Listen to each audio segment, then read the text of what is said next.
Saw's complicated story in 5 minutes, sort of. Civil engineer John Kramer has a pretty good life. He and his business partner Art Blank have just found a home for their charitable foundation in the Gideon meatpacking plant. His pregnant wife Jill Tuck has just opened a clinic for recovering addicts. Everything's going well for John until a drug addict named Cecil tries to rob Jill's clinic, injuring her in the process and causing her to lose the baby.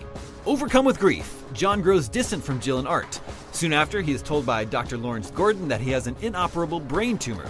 John reaches out to insurance executive William Easton and requests coverage for experimental treatment, but Easton denies him. Thinking his last option is gone, John attempts suicide by driving his car off a cliff.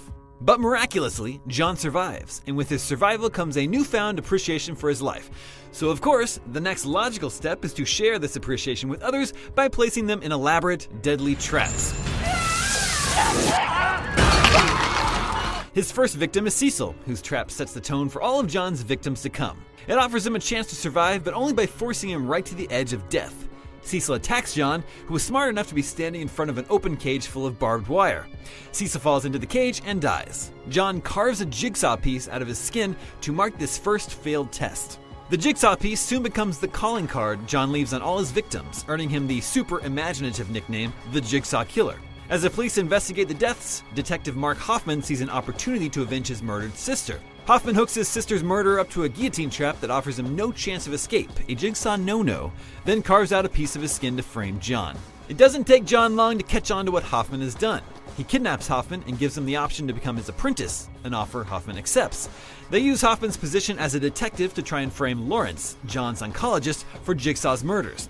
Detective David Tapp hires photographer Adam Stanheidt to secretly observe Lawrence. John and Hoffman test drug addict Amanda Young, a former patient at Jill's clinic.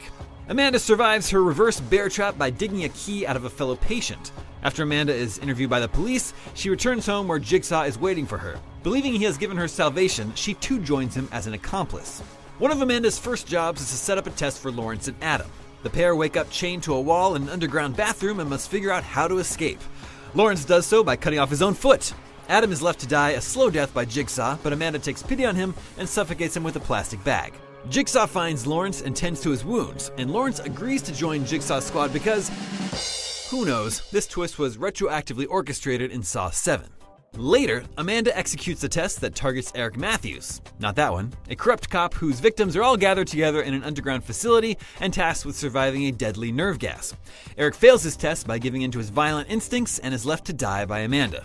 John travels to the Gideon building to live out his last days, while his accomplices abduct his former partner Art Blank. Amanda is instructed to conduct 2 tests, but to John's dismay, she designs both to be inescapable. As John readies his own final test, he gives a key to his ex-wife Jill, who knows what he and his accomplices are doing and tells her she'll know when to use it. The major pawns in John's final test are husband and wife, Jeff and Lynn Dinlan. Jeff is put through a series of gruesome challenges while Lynn, a doctor, is forced to treat Jigsaw with a collar around her neck that will explode if his heart stops. Before Jeff finishes his final challenge, Amanda reads a blackmail note from Hoffman.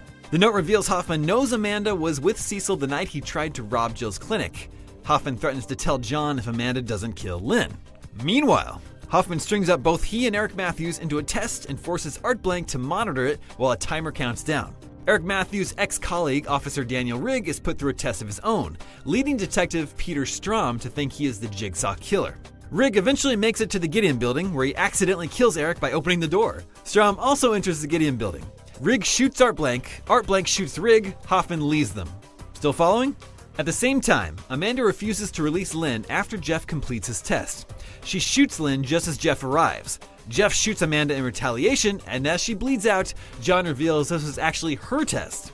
Jeff kills Jigsaw with a saw blade. How fitting. Lynn's collar detonates, and Hoffman locks Jeff in a room full of dead bodies. Strom is attacked by a masked Hoffman and left to die in a trap, but he survives. Suspicious that Hoffman also managed to survive, Strom begins researching possible connections he had with the victims. Hoffman is alerted to a tape from John saying he will not survive untested. Jill receives a box John left for her, unlocked with that key, which contains photos of the next test subjects. Hoffman orchestrates another test for 5 people who all played a part in a deadly fire. 1 survives.